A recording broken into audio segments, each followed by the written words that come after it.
Yeah. So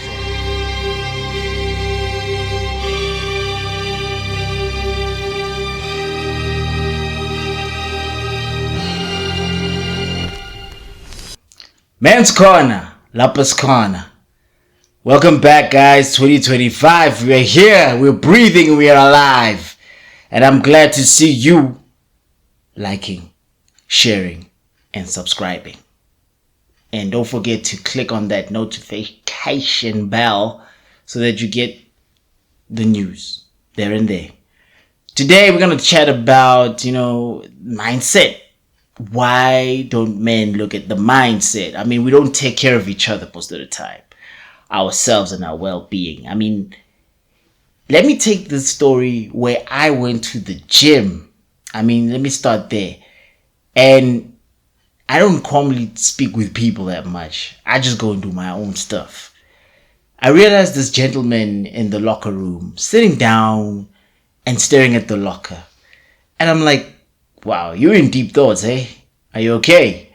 He's like, yeah, I'm okay. I'm just, gathering myself. And he mentioned quite interesting facts, actually, that you need to be alone. You need to zone in yourself and acquire that power of controlling your mind, subduing your mind in your own personal thoughts. And he pointed out that it's nice to go out with friends. It's nice to be with your family member. But what about you? How are you doing? How are you feeling in that moment being alone? And that made me wonder furthermore on mindset. Is it okay for us men to brush off how are we mentally and how are we, coping with our mindset? And do we understand where we stand with our mind? Is our mind built to destroy or built to create? So speaking to that guy really opened up my third eye. Yeah. To see further on, what is up with our minds as men, since we're in the men's corner. Women, you can comment as well in your experience. But let's look deeper scientifically into what makes the mind work and how complex it is. Let's check out this video. When we hear the word emotion, most of us think of love, hate, happiness, or fear. Those strong feelings we experience throughout life. Our emotions are the driving force behind many of our behaviors, helpful and unhelpful. Just where do our emotions come from? Our brain is wired to look for threats or rewards. If one is detected, the feeling region of the brain alerts us through the release of chemical messages. Emotions are the effect of these chemical messages traveling from our brain through the body. When our brain detects a potential threat, our brain releases the stress hormones adrenaline and cortisol, which prepare us for a fight or flight response. When we detect or experience something rewarding, such as someone doing something nice for you, our brain releases dopamine, oxytocin, or serotonin. These are the chemicals that make us feel good and motivate us to continue on the task or behavior. In these instances, the feeling region of the brain kicks in before the thinking part. Sometimes the reactions of the feeling brain are so strong that it dominates our behaviors and we're unable to think rationally in the moment. Our emotions hijack our brain. While many of our emotional responses happen subconsciously, our thinking can influence our emotions, and sometimes this can be unhelpful. Just thinking about something threatening can trigger an emotional response. This is where we can manage our emotions with conscious thinking. Our emotions play a powerful role in the way we experience the world. Understanding and regulating our emotions through our thoughts and behaviors can help us take greater control of our brain and achieve our goals. That was interesting. Your emotions play a big role. And I've been hearing this very, very important word, or should I say, acronym, EQ, emotional intelligence. No, EQ. Yeah, it is. Emotional intelligence. IQ would be your intellectual level. So where do we stand when it comes to controlling our emotions as guys? Generally, I mean, yes, we men are logical thinkers. We're not too emotional like women. But how do we cope under stress? And it's true that our emotions take the better of us. It manipulates us to respond or to react to a point of, taking things out of hand. And anger, impulses, those kind of things destroy our ego in terms of society, or our image. Let me just put it like that. But boosts our ego. Let me put it like that. At the end of the day, man, fighting people for nothing, something frivolous, doesn't help. So how do we really take charge of our emotions?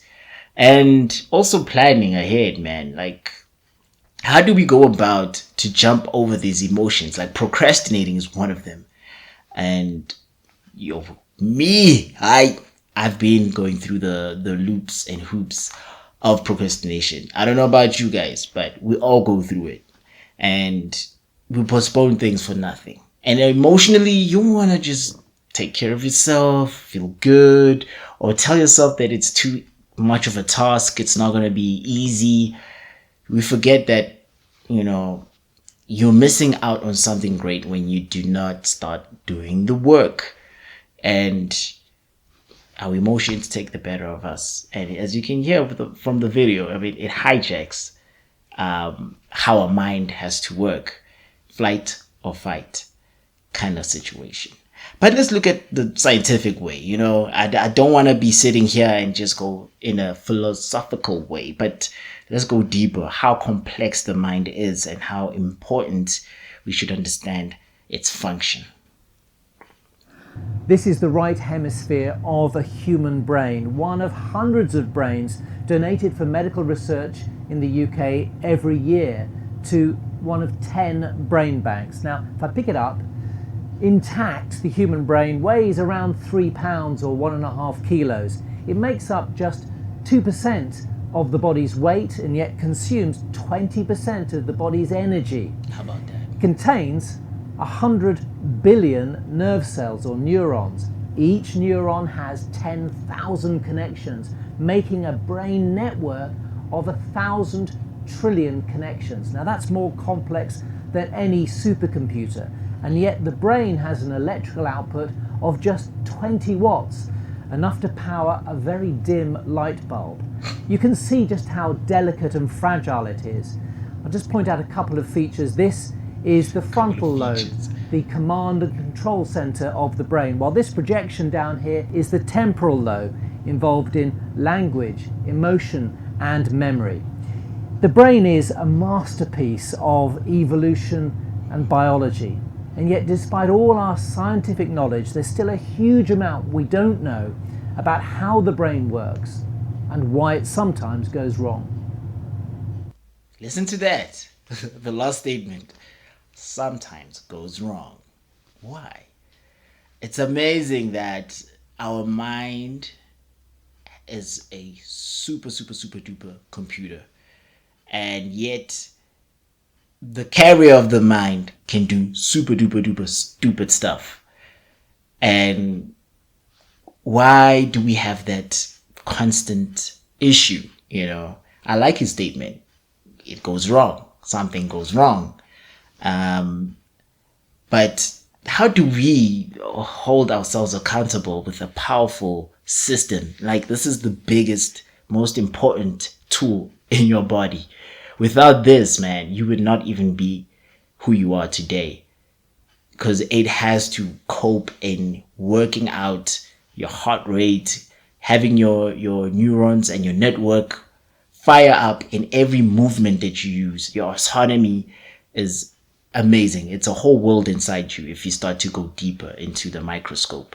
But even just, your mobility, just to move my finger, neurons have to fast track through many tubes or systems of the network to get to my mind and tell me, you gotta move. That's amazing. I mean, that's a huge miracle in terms of creation, that this operates, and it's like 2% of your body. It's amazing. Very, very fascinating and complex. And this is where we should ponder and wonder how special you are in terms of you being a creation, or you being in this world, having something that is easily destroyed. Like, the brain is just not as strong as any other material that it can withstand any impact. Hence why we have a skull. But it does a lot of crazy things. It has created the computer. It is a supercomputer itself, but way powerful than any other computer. I mean, I bet people say AI is smarter than man, and humanity will, create something even better because of AI. Yeah, right. Your mind is way powerful than that. If we can use the full potential of our mind, like focus on it instead of other distractions, we would do so much more. But anyway, this is the side of how powerful our brain is, and we got to get deeper into how do we channel this power. I like pointing it out as the mind can be the best thing in your life, or it could be the worst, as a weapon to yourself, of course, and to many others, especially many others. Externally, it can be a weapon. Internally, it can be a weapon, but it can be a blessing to other people, especially yourself. I think it's way powerful and it's beneficial to you. And let's get into the other fascinating things about the mind, but how it operates in our day-to-day lives. The door between the conscious mind and the subconscious mind opens up as we get beyond our analytical mind. And our analytical mind is actually what separates the conscious mind from the subconscious mind. So as you slow your brain waves down, you get into alpha, you're entering the operating system. And that's where you can rewrite a new program. That's where you can rehearse a new script. Some people can get to the point where they're so relaxed that the body's in a light sleep, and yet they're conscious and awake, and now they're in this theta brainwave pattern. And in theta, that's a hypnotic state. We're very suggestible to our thoughts. We're very suggestible to information in that state. And that state then is where we see the most change take place. The person can literally change from the inside out when they learn how to get into the operating system. All right, so now that is more of deeper stuff on how the mind can, and I think it's more of a spiritual sense now. We are tuning into the mind's subconscious and conscious state, and how do we trick the mind to utilize it for our best benefit. And it's quite interesting how we can find that niche of leveraging from the mind. And I believe that the mind can be so chaotic, guys. It has so much to think about, especially in your day-to-day lives. You have to think a lot of things at the same time. Waking up, getting to work, looking at projects, getting back from work to home. If you have a family, take care of your family, your kids, and also your scheduling with friends, family, and your side projects. I mean, people who watch this channel, I hope they are doing their side hustles as well. You're looking at so much that you have to push, that your mind is on overload when it comes to working. And hence why we have vacation most of the time, so we can just relax and ease ourselves into things. But besides that now, guys, we're looking at the mindset, and I've been looking at other ways of understanding the mind. But basically, in order to sharpen your mind is to have discipline and focus. And those things are difficult, man. People can just say, you need to meditate. You need to find a life coach or mentor, or find some books that you could read that can feed you information, that tell you to do this and shape your mind. And I remember my high school girlfriend way back then, she bought me a book about the mental wellness or something like that. My friends laughed at me Because I was in a special school, guys. I was ADHD. I was just hyperactive all the time. I mean, yeah, God knew what he was doing when he was creating me with these big eyes. So I would just go on Ritalin, which got me so high, like a kite. I would come down. But she got me that book. And that book stimulated me to think, and especially when it comes to your surroundings and all that. But I was still a kid, so I would shove it away sometimes. Those kind of incentives that help you to build yourself and control this busy mind. It's tough. I mean, I don't know where the heck there is that book now, but you as a human being have a short attention span, especially with these buggers now. Phones that have so much content that they feed you what you need, what you desire. Everything in the finger of your tips, you can access it now. And it's difficult for us to focus. How do you train your mind with that? It's easy for a life coach to tell you that. It's easy for a celebrity to embrace, good living, and when they sell those products, of course, and changing your perception or becoming them. This is how they do it. But we're all human, and we know it is so difficult to tune into that mind that is focused and disciplined. Yeah. But anyway, I'm going to play a video, which is about 5 minutes, that talks about being diligent and more focused on your mind. Bear with me, guys. Ladies and gentlemen, in a world that pulls us in countless directions, where distractions are just a click away and noise is ever present, there lies a simple yet profound truth. Focus is the key to achieving greatness. But focus does not just happen by accident. It is a result of intentional living, a deliberate commitment to your purpose, and the unwavering discipline to maintain clarity in the midst of life's chaos. Let me tell you this. Focus begins with purpose. Purpose is your internal compass, your guiding light.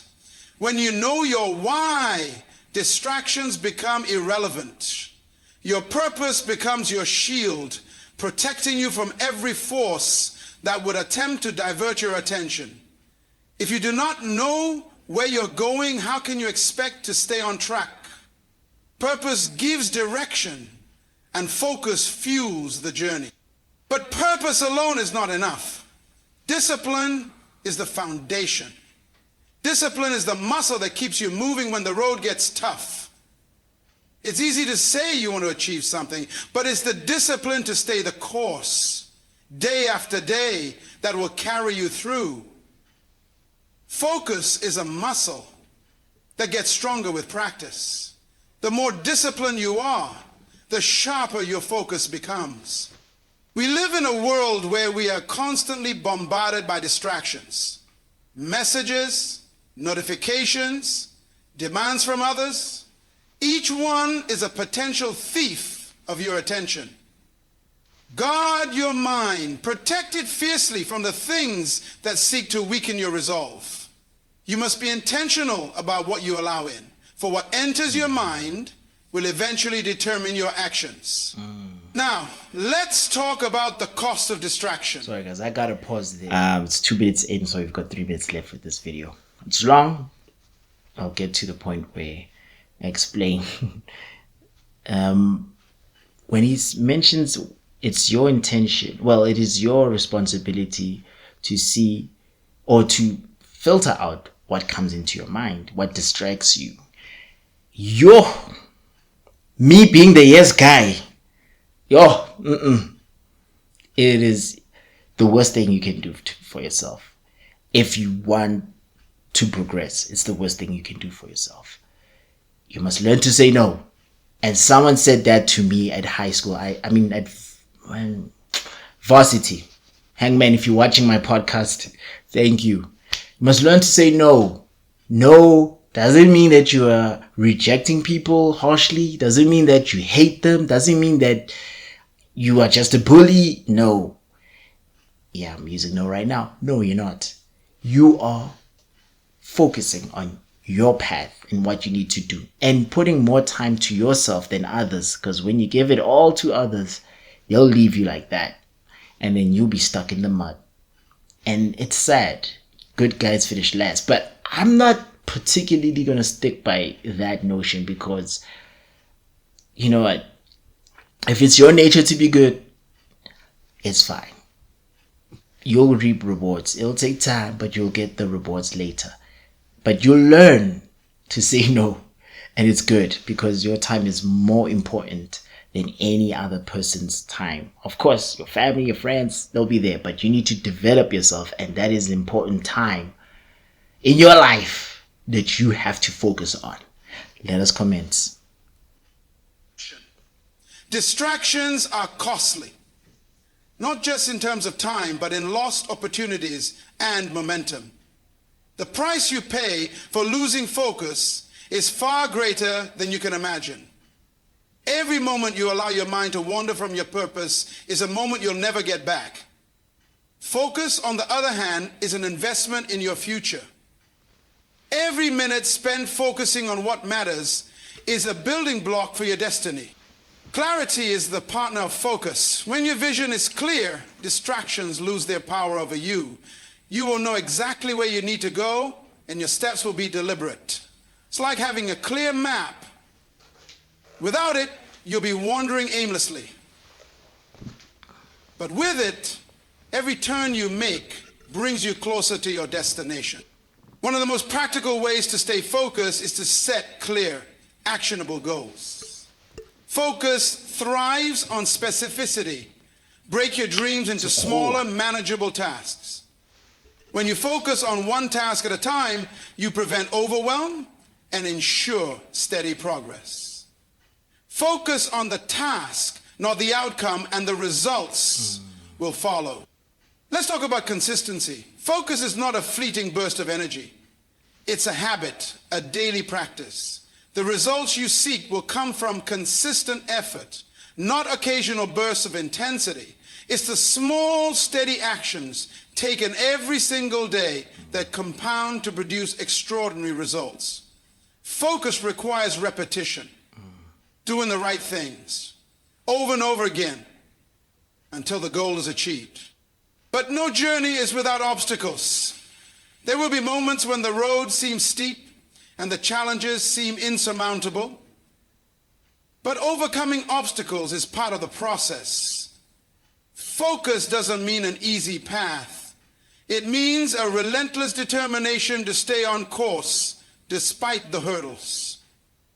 Every obstacle you face is an opportunity to strengthen your focus and sharpen your resolve. Damn. Remember, you are the sum of the people you surround yourself with. If you want to stay focused, surround yourself with people who uplift, inspire, and encourage you to stay on track. Your environment plays a crucial role in maintaining your focus.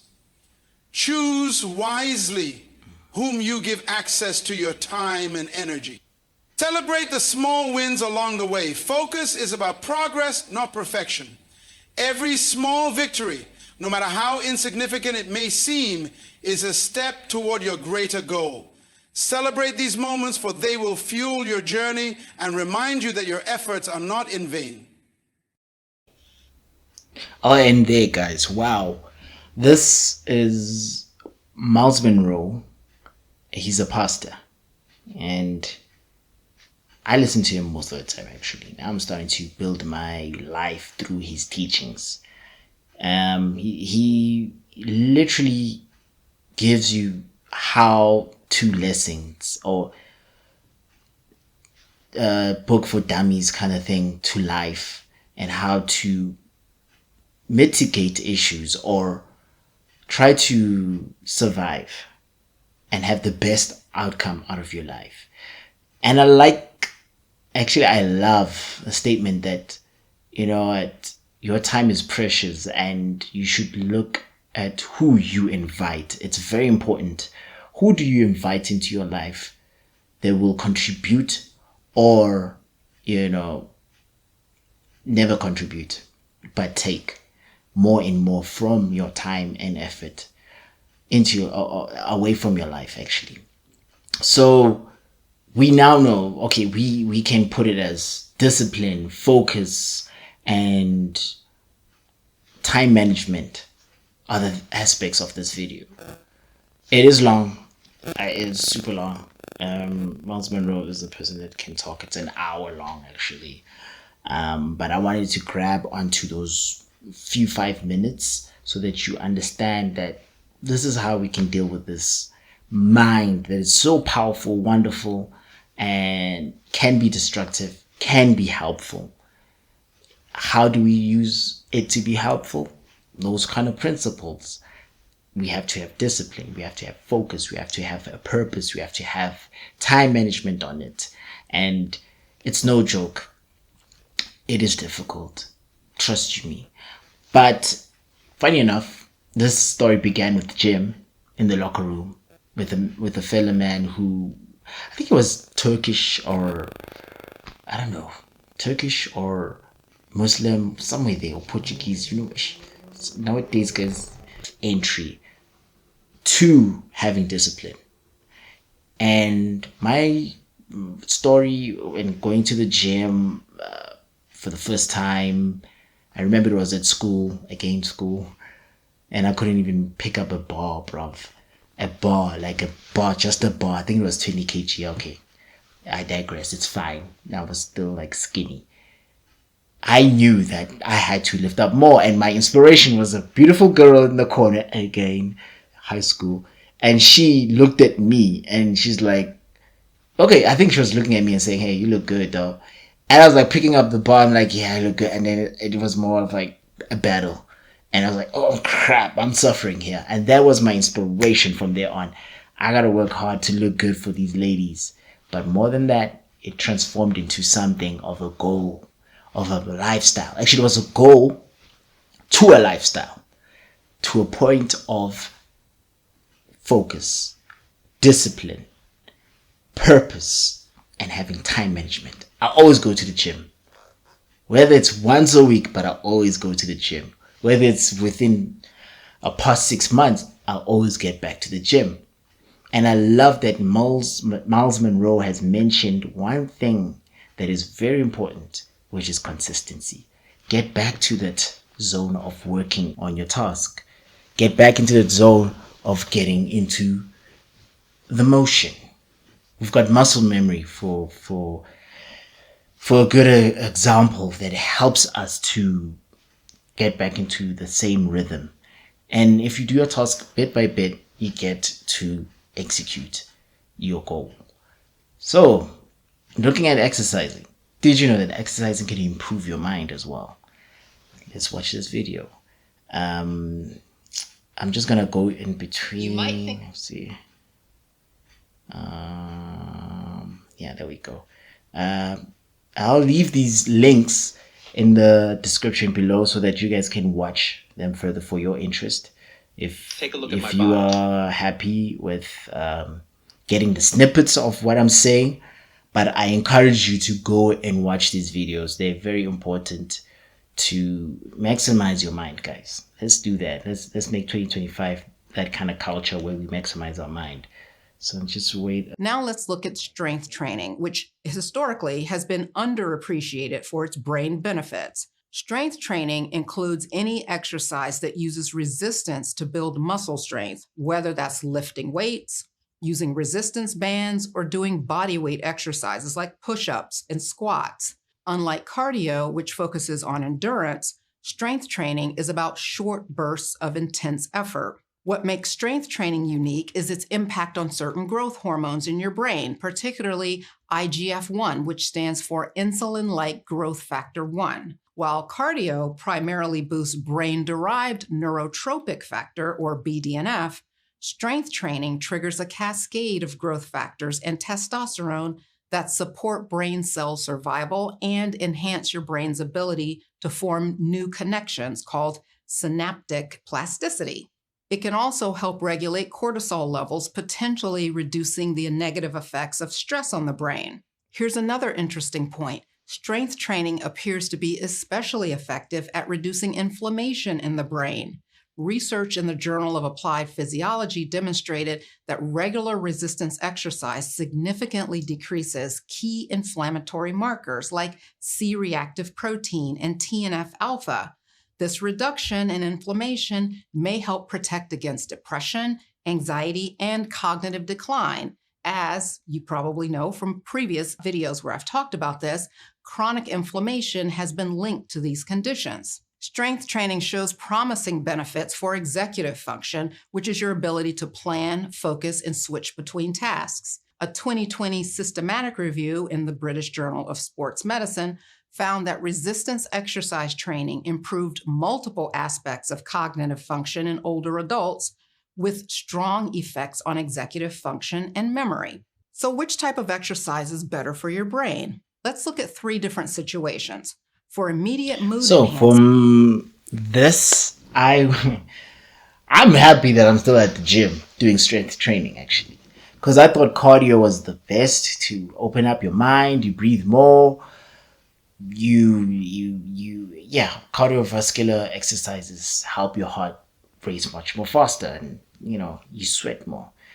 But now that I have discovered that strength training helps as well, gaining some muscle and bulking up, or just to have more strength, can assist in your brain to open up more positive health benefits for your life. Guys, I'm going to end it there, but of course, I've got a few notes. I'm done with watching these videos. You guys can just go down to the description section and get those links there.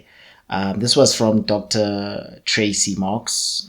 She's quite good when it comes to, your mind and any other neurological situation or understanding of your mind. She can give you some few pointers. I got my points right now. Simple. I know it's 2025. I know many of you are doing your New Year's resolution. And I do not agree on that, because it's more of like you're, again, procrastinating. So what next year? They didn't know. Next year. Guys, don't do that. Let's not do that. We are going to plan and do things, whether next year or this year, but it has to happen. Just do it. Just do it. I hope I don't get a copyright of that.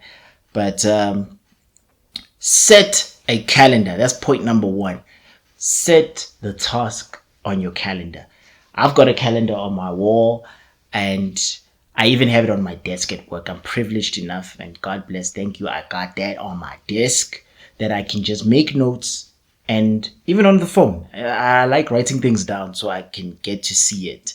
On the phone, sometimes it's a problem, but at least on the phone, it reminds you that you got to do it, or set to-do tasks that will help you to get into the motion of doing things and not procrastinating. So set it on the calendar. If you got a date on the 27th or the 14th of this next month, make sure you put it on your calendar. If you don't have a date, put it on the calendar and you'll get a date. I tell you, laws of attraction. What the heck? So, next point. When the date arrives, do it. I've said that. And then the third point would be plan your year. All right, I did say no New Year's resolution, but I need you to plan your year. Start from January to December. Yes, December you should plan. You gotta rest, probably. Maybe if you are chukuching, that's on you. Then practice being alone and clear your mind at least once a week. I've noticed that I've been so much of an introvert, and it has helped me to hone in who I am, self-actualize, and see my problems and put them aside and focus on what I can build for myself. So clear your mind. Let's just, meditate if you have to. Okay, if you don't know how to meditate, watch videos or start breathing for a few minutes and think about other things that are positive. Or think about other people's problems that you can fix while you have problems, and eventually you'll find a solution somehow. Hey guys, let's not go too deep on this. It's again another section of spirituality and another section of mental health. I'm looking at the mindset, but have a moment to yourself, at least an hour. Just sit down and say to yourself, or look at the plans that you've made. Like, okay, have I made a good plan for the 14th next week? Or have I done the right steps in order to lose weight? Have I done the right steps in order to do well at school? So yeah, have time to yourself. Exercise, strength training, and cardio training. I think we understand that, right? If you hate exercising, start walking. Find someone who can exercise with you. It's better that way. Hey, and I've been at the gym for a long time, and I know women like to have buddies to exercise, and they do excellent in terms of getting what they need. Us guys, we fail in that. So I'm encouraging you who's doing a New Year's resolution, find a guy or girl who's good at gym and exercise with them. If they're not at gym and you cannot afford the gym, find umakhelwane, find a neighbor, find a friend to exercise with. Running doesn't cost you a dime. It doesn't. So please exercise and do strength training, guys. Try to eat healthy. I'm going to skip, but I'll mention it. I'm going to skip this one because a lot of us South Africans, we love eating our meat. But try to eat your green fruits, guys, please. Your green food has so much nutrients. Even your fruits. If you don't like green too much, have your fruits at least. An apple a day keeps some doctors away. Sleep more to recover. I guess you are getting the sense of me pointing out this exercising lifestyle. It's the best solution, guys. Look at me. I look good because of exercising, eating healthy, and being consistent. But resting is important.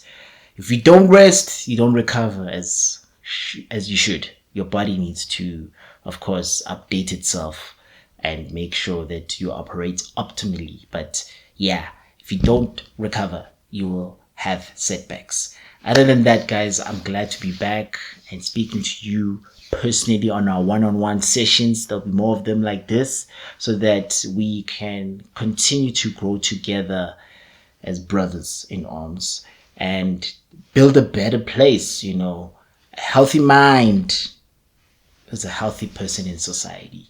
They will spread the love, spread the same, positivity of living a good life. One thing I can say, it's interesting that when you go on social media, we've had so many different,